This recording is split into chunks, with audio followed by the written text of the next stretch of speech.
बातमी सोलापुरातून आहे। Smart city म्हणून ओळख असलेल्या सोलापूर शहरातल्या महात्मा गांधी प्राणी संग्रहालयाला अक्षरशः ग्रहण लागलंय। सोलापूरच्या या प्राणी संग्रहालयामध्ये 40 पेक्षा अधिक त्रुटी आढळल्यामुळे डिसेंबर 2021 रोजी याची थेट मान्यताच रद्द करण्यात आली। तेव्हापासून आज तिथपर्यंत हे प्राणी संग्रहालय सोलापूरकरांसाठी आणि वन्यप्रेमींसाठी पूर्णपणे बंद आहे।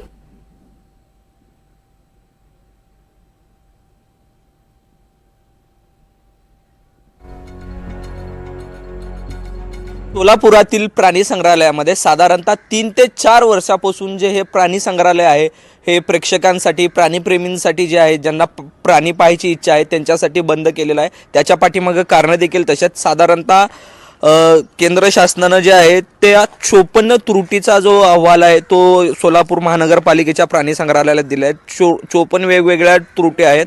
या सर्व गोष्टीमुळे साधारणतः 3 ते 4 वर्षापासून जे आहे सोलापूरचं प्राणी संग्रहालय बंद पडलेलं आहे आणि सोलापूरपासून दुसरं प्राणी संग्रहालय जर पाहायचं म्हटलं तर साधारणतः 300 ते 250 किलोमीटरच्या आसपास प्राणी संग्रहालय आहे। यामुळे सोलापुरातील जे प्राणीप्रेमी आहेत, सोलापुरातील जे वन्यजीव प्रेमी आहेत त्यांच्यामध्ये प्रचंड नाराजी एकंदरीत दिसून येत आहे। आपल्यासोबत प्राणीप्रेमी आहेत। दादा, एनडीटीव्ही मराठीमध्ये तुमचं स्वागत आहे। एकंदरीत प्राणीप्रेमींच्या काय भावना आहेत? प्राणीप्रेमींच्या भावना अशा आहेत की हा प्राणी संग्रहालय जे आहे ते खरं पाहता लवकरात लवकर सुरू होणं गरजेचं आहे।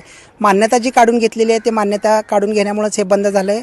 आपल्याला लहान मुलांना म्हणा किंवा आजपासून जे 20-22 वर्षांपूर्वी सर्कशीत जनावर आपल्याला वन्यजीव प्राणी पाहायला मिळत होते, आता ते पाहावयास मिळत नाहीत। मोबाईलमध्ये किंवा डिस्कवरीवरतीच पाहायला मिळतात। प्रत्यक्षात 5-10 फुटावरती आपल्याला जर वन्यजीव प्राणी पाहायचं असेल तर एकमेव साधन असतं तो म्हणजे प्राणी संग्रहालय। आता हे प्राणी संग्रहालय बंद झाल्यामुळं अनेकांची म्हणजे निराशा होताना पाहावयास मिळत आहे।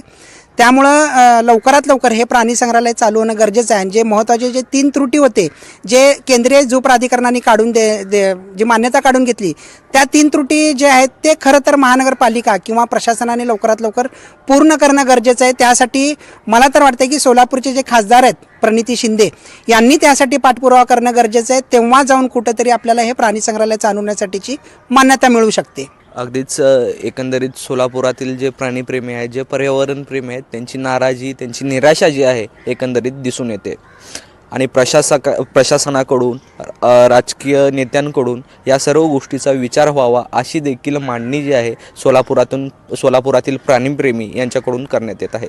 व्हिडिओ जर्नलिस्ट विजय आवटे यांच्यासह सौरभ वाघमारे, एनडीटीव्ही मराठी, सोलापूर।